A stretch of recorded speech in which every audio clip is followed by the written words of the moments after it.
Ủa dễ mà, ê cầm giùm anh thử à. Yeah. Mọi người ơi, chúng ta đủ thành viên rồi. Rồi chúng anh đủ thành viên rồi. Đủ thành viên rồi. Đủ thành viên rồi. Đủ thành viên rồi.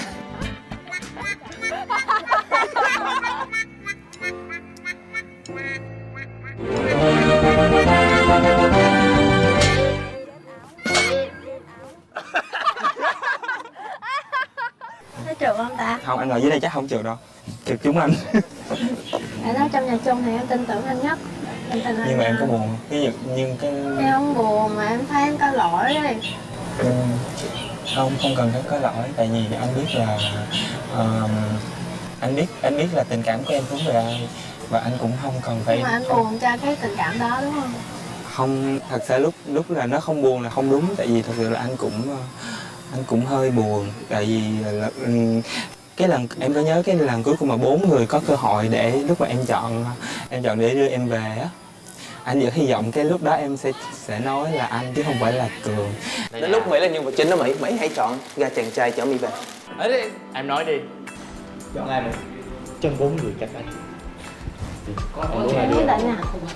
Em quyết định nha.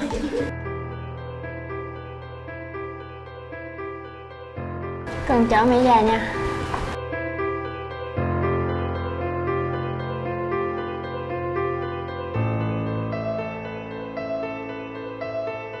Và khi mà em nói là em muốn Cường để em về là anh đã biết là cái cánh cửa để cho anh có cơ hội cũng đã khép lại rồi.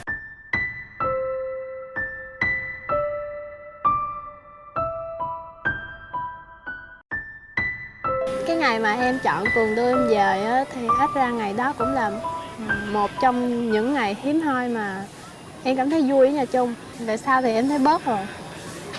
Về sau thì em cảm thấy không còn vui như cái ngày đó nữa.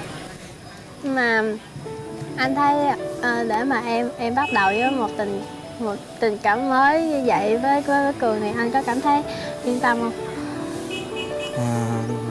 Anh tại vì vị thế của anh đó, anh không nên và cũng không có quyền để nhận xét về cái mối quan hệ của em với Cường.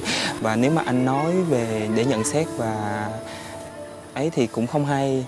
Nhưng mà nhận xét về đứng về phía anh, cảm xúc của anh để nói thì anh chưa yên tâm. Giống như anh đứng vị thế, anh đang ở tư thế một người anh trai để nhìn em chứ không phải đứng vị thế một cái người có tình cảm với em. em. Đâu có yên tâm khi mà em là em gái của anh đang quen Cường đúng không? Đúng rồi.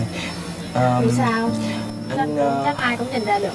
Tại vì thật sự luôn á, anh cảm thấy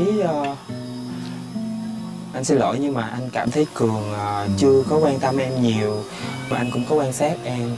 Tại em thấy có nhiều lần em cũng buồn, cũng có nói chung là không vui lắm. Nhưng mà anh cũng không muốn thấy em như vậy. Nên đôi lúc anh cũng tại vì anh có dặn lòng là anh nên để em với là Cường thoải mái với nhau, thì không có anh ở chính giữa thì nó sẽ tốt hơn. Nhưng mà nhiều khi nhìn thấy vậy á, cái tự nhiên cảm thấy Khó chịu không? Thấy khó chịu, thấy nó thấy mình cũng có một phần bất lực đó, giống như là tại sao anh không phải là cái người đó để em có thể chọn và em có thể tin tưởng. Anh không biết, nhưng mà anh không biết, giống như hồi sáng thì khi mà thấy em kéo vali ra á, anh cũng đợi để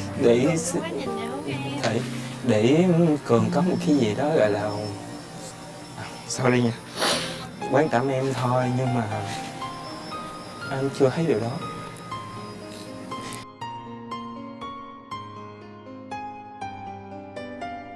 Nên anh sorry. Nhiều lúc mà đi á, ví dụ hôm qua đi trên cái đồng lúa á, em thấy Cường cái kiểu mà giống như tụi mình còn nhỏ, mình lại còn ham chơi rong ruổi á, cứ thích khám phá những cái gì mới lạ vui á, không có sâu sắc. Đi tới mấy vòng lúa không nhìn lại hướng em luôn.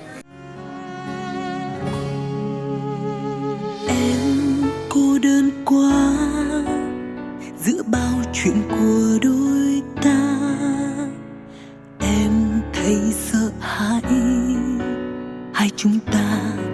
trôi về hai nơi. Ra xe xuống xe gì cũng nhìn.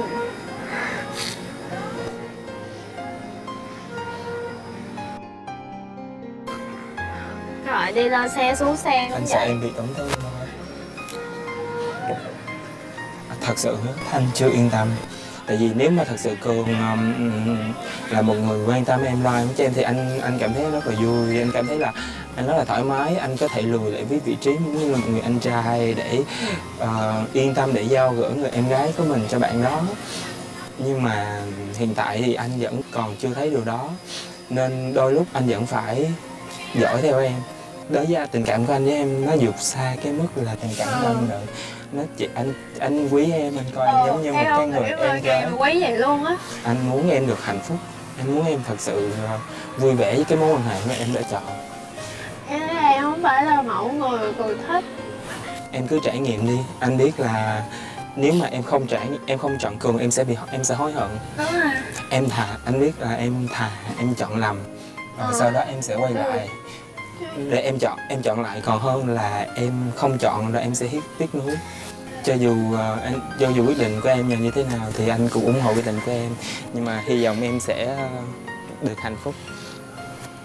Sao anh Trần có là quan trọng mà. Anh có thể ôm em cái không? Anh có thể ôm em cái không?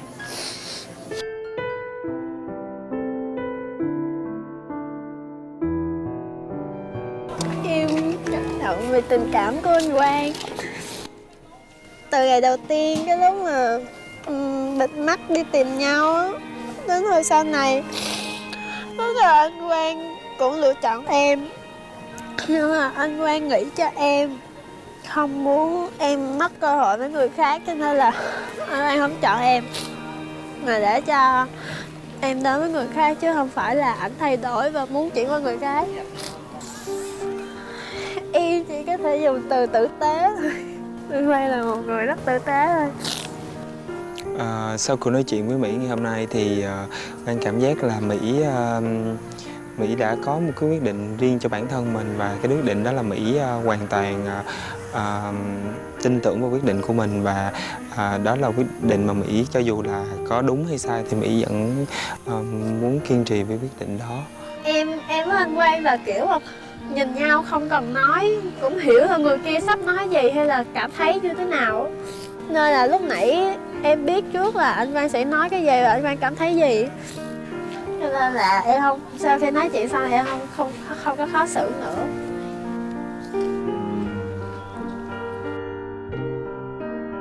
Chui chưa? Nhiều khi giữa con tim và lý trí á, Mỹ đang bị đấu tranh rất là nhiều, nên anh cũng không muốn Mỹ phải khó xử. Với lại nãy anh cũng nói chuyện với Mỹ rồi. Coi như tối nay anh sẽ coi như là chỉ là một lời chúc phúc anh dành cho Mỹ thôi, chứ cũng không phải là Muốn tạo áp lực cho Mỹ đúng không? anh không muốn tạo áp lực cho Mỹ. Anh không muốn phải là một cái người mà làm cho Mỹ thay đổi quyết định đó để sau này Mỹ phải tiếc nuối. Nhưng mà theo anh nghĩ thì Mỹ có thích Cường không? Có. Mỹ thích Cường, thích.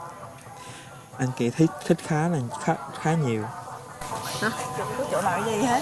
Mọi người chưa chấp tôi đi. Qua đây. Nếu mà thực sự tối nay á, mà Quang với Mỹ á, là một cặp đôi bí ẩn, mà cuối cùng Mỹ vẫn chọn Quang thì coi như cũng như lần cùng mà thích thử tình cảm hai người. Cường đáng, nếu mà tối nay đúng á, là coi như giác quan Cường chính xác á. Tại ngay từ đầu. Cái đó không phải mình Cường đoán đâu. Mỹ hợp với anh Quang thiệt. Thì ngay từ lúc đầu thì cũng đã chia sẻ là Quang và Mỹ sẽ là cặp đôi bí ẩn, và đến hiện tại ngay bây giờ thì Cường vẫn giữ quan điểm đó. Mặc dù là Mỹ có thể là sẽ không chọn Cường đi, nhưng mà Cường vẫn vui vẻ tặng hoa cho Mỹ và chúc Mỹ và Quang sẽ có một hành trình đẹp về sau. Nói chung là cảm giác của anh bây giờ vẫn bình thường đúng không? Không ạ. Buồn hơn hay là vẫn bình thường sau cuộc nói chuyện, hay là buồn hơn hay là vui hơn hay là như thế nào? Buồn hơn. Buồn hơn nữa. Tại sao? Tại vì anh cảm thấy anh không an tâm. Không an tâm về Cường đúng không?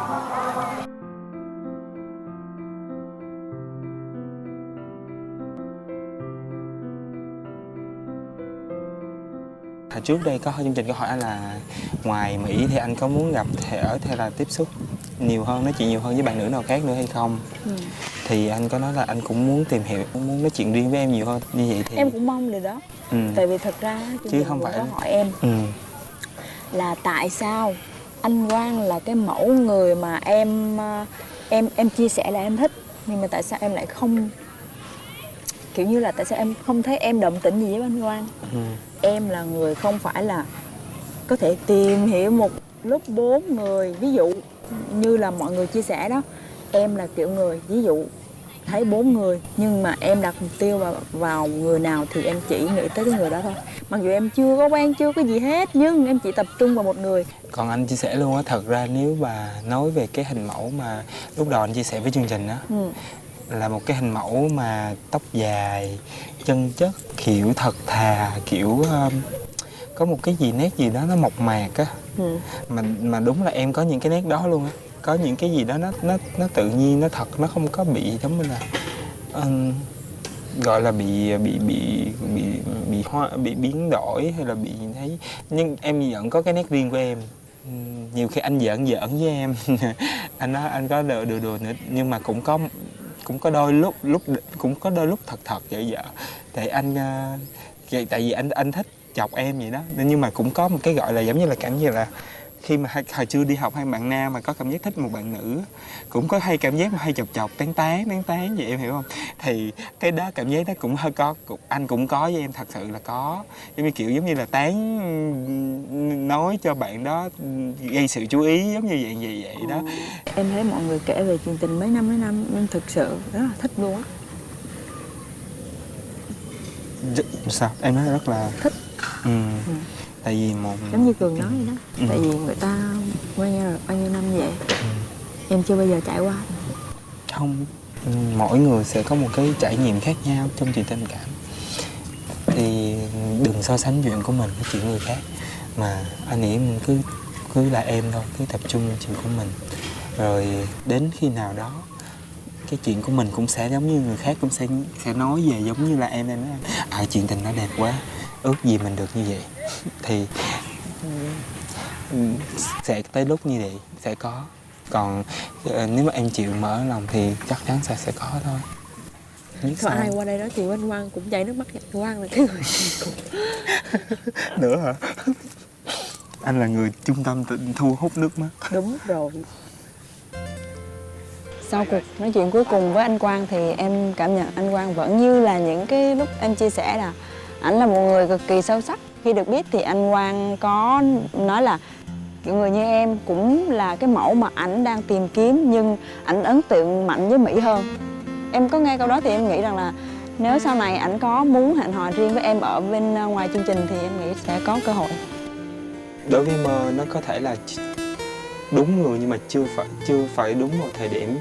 Cứ nếu mà Quang và Mơ gặp nhau ngay từ đầu, hoặc là tiếp xúc với Mơ trước, thì có thể giữa hai người đã có thể một cái phát triển tình cảm khác. Nếu anh gặp em từ đầu, có lẽ đã không ai qua bề dâu. Bịch đó nè em nha. Đây. Đồ giỏ đồ quay sách nè.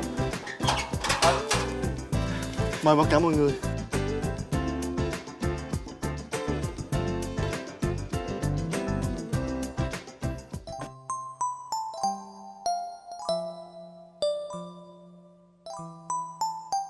Thì như sự chia sẻ lúc đầu là trong cái ngôi nhà chung này thì có hai người bạn gái mà khiến cho mình là phải cảm mến.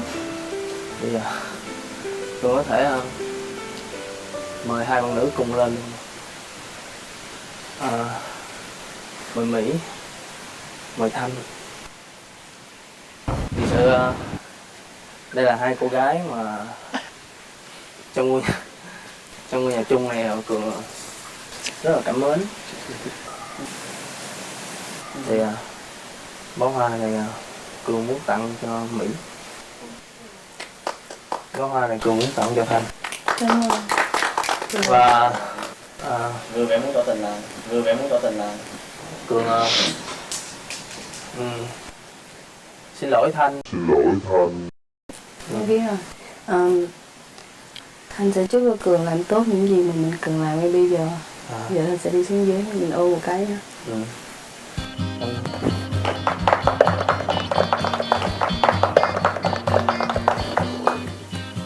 Cố lên. Thanh. Còn khi mà Cường chia sẻ thì là Mỹ là người mà cho Cường thấy được cái tình cảm của Mỹ dành cho Cường. Và Cường rất trân trọng cái tình cảm đó.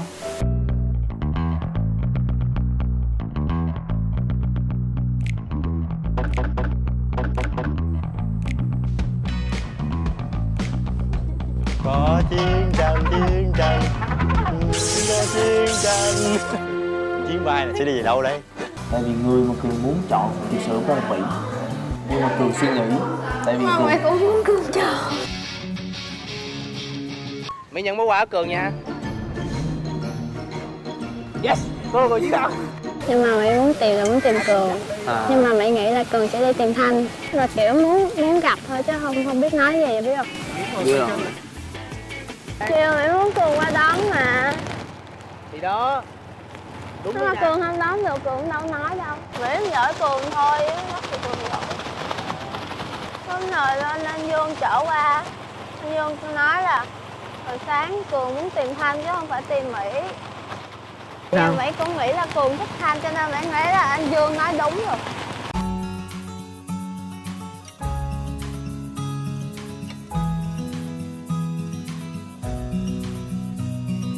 Cường rất trân trọng cái tình cảm của Mỹ dành cho Cường. Và Cường muốn là hôm nay là Cường sẽ đi cùng Mỹ rời khỏi ngôi nhà chung này. Mỹ có đồng ý không?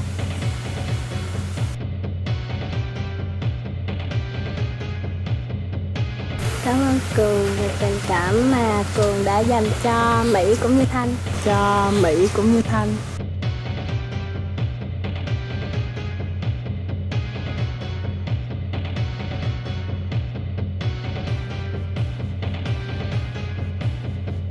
Giống như Mỹ cũng nói với Cường lúc trước rồi là Mỹ cũng muốn có một mối quan hệ nghiêm túc và bền vững với Cường, cho nên là hôm nay Mỹ sẽ ra về với Cường.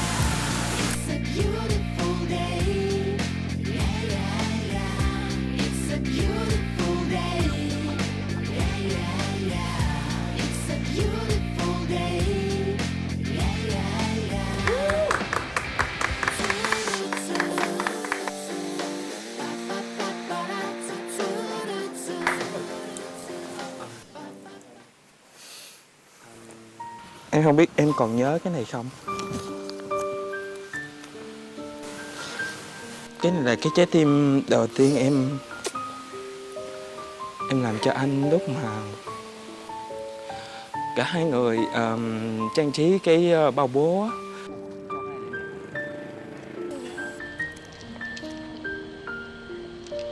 Thì lúc đó anh cả đã định là đây là cái món quà mà anh sẽ giữ lại để làm em bất ngờ khi mà mình có thể thành đôi. Nhưng mà không sao cả. Anh nghĩ điều quan trọng nhất là em kiếm được cái hạnh phúc riêng của mình.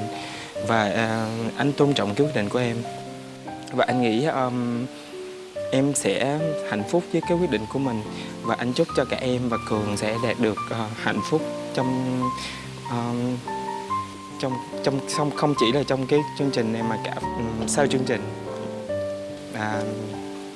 Và sau khi nói chuyện với em ngày hôm nay thì anh cũng đã quyết định là anh sẽ vẫn quan tâm em, nhưng mà với tư cách là một người anh trai và không còn là cái tình cảm trai gái nữa. Nên anh muốn nói ra để cho em biết là không phải là để làm em khó xử hay phân vân, nhưng mà để em biết là đã từng có một người thật sự nghiêm túc với em, thật sự muốn tìm hiểu em sau chương trình này. Anh cũng xin tặng cái này cho Cường, coi như là một cái tình cảm anh gửi gắm lại cho em để em gìn giữ với lại Mỹ. Cảm ơn anh. Anh mời cặp đôi bí ẩn mình sẽ lên trên đó mình công bố. Khoảng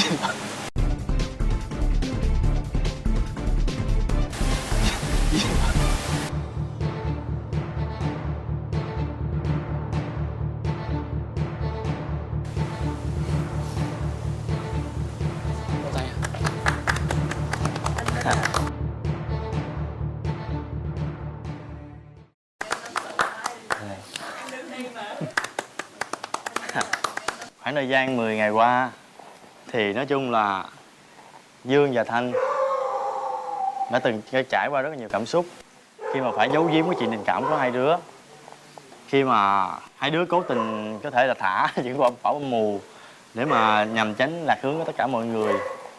Thì cái điều đó, cảm xúc đó trải qua cũng khá là khó khăn, vì bản thân Dương là một người khá là tôn trọng cảm xúc và tình cảm, nên là cái chuyện mà thả bom mù thì cũng khá là hơi gọi là ghen, rất là khá là ghen.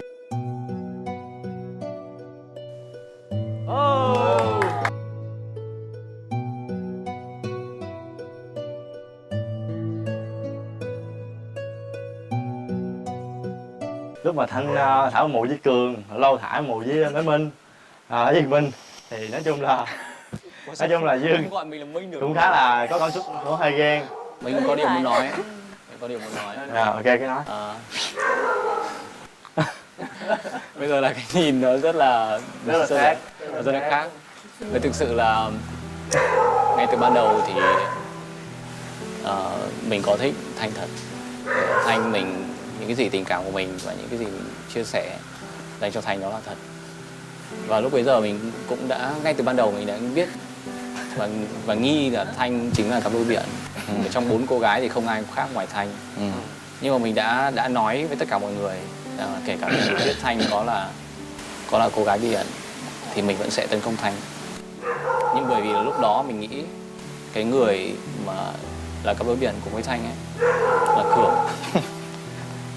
Còn khi mà mình biết đó là Dương ấy, thì mình thay đổi suy nghĩ, bởi vì mình còn phải cách xa Dương rất nhiều.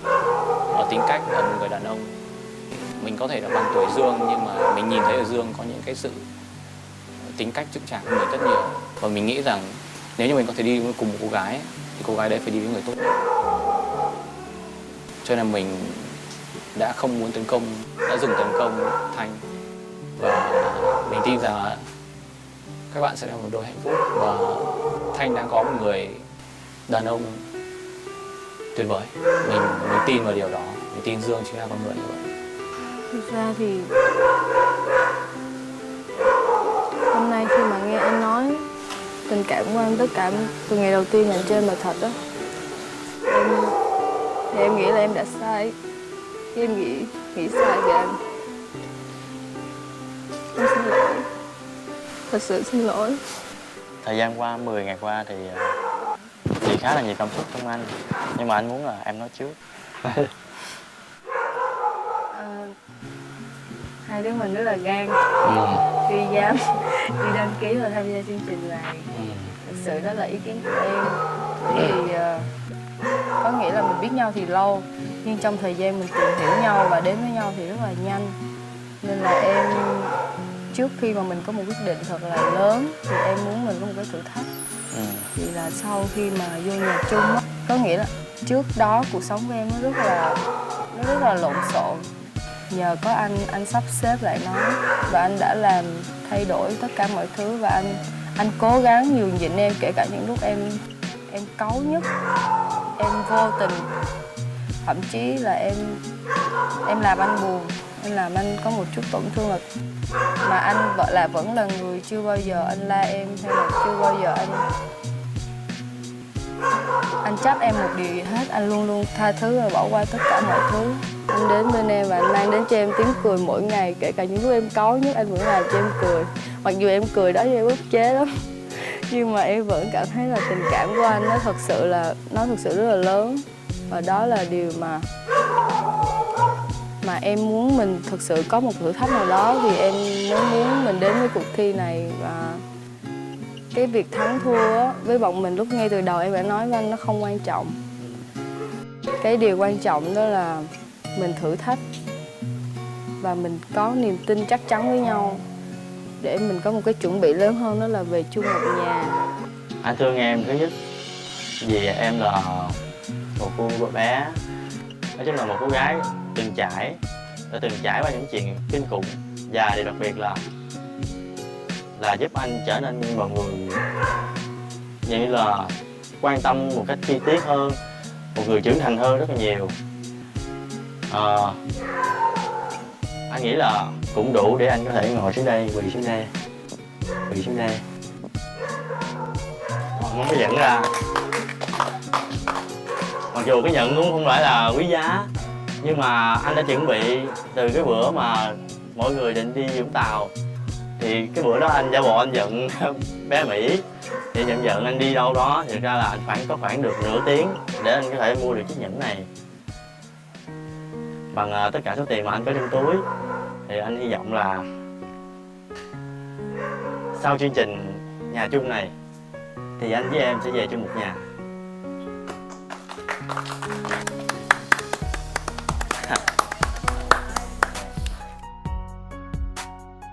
Dạ, anh muốn hỏi em là em có đồng ý lấy anh làm chồng hay không?